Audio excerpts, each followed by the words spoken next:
Guys, yung aking pure soap. Ayan, malambot na siya. So, tamang-tama na to para sa ating So this time guys, we're cooking like because I have some cold. So, dito po ang ginagamit nila, may natural remedy sila para sa cough. So, pag sinisipon ka, ito ang natural remedy nila. Isang pear and then some sugar cubes. So, umpisa na natin guys.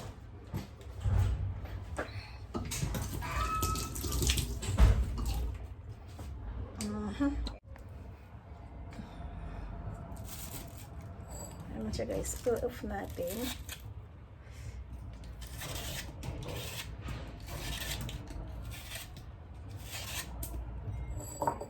Guys, pull off na natin. Okay lang naman na hindi natin maalis lahat yung balat. Walang problema po yan.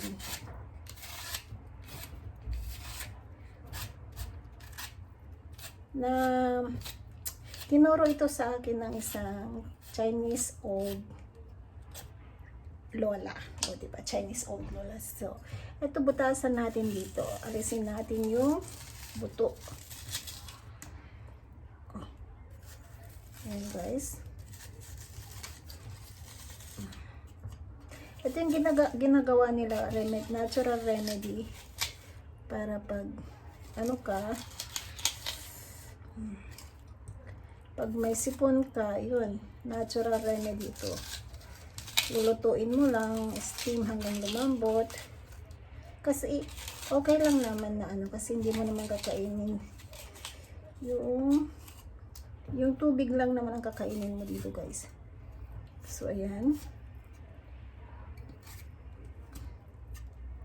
So ngayon guys, okay na yan. Kahit wag nang maalisin lahat yung buto, okay lang yan. So lalagyan natin ng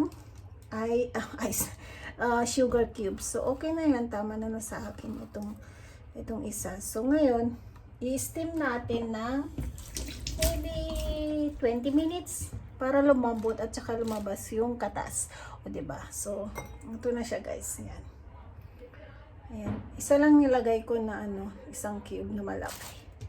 So see you later guys. Papakuluan na natin, steam na natin. So ayan na siya guys, steam na natin siya. Ayan. So 20 minutes. So ito na siya guys, after 20 minutes. Ayan, luto na siya. So pwede na to ating inumin ngayon para bukas maginhawaan na tayo. Ayan.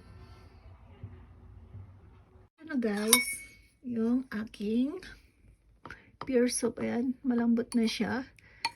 So tamang-tama na to para sa ating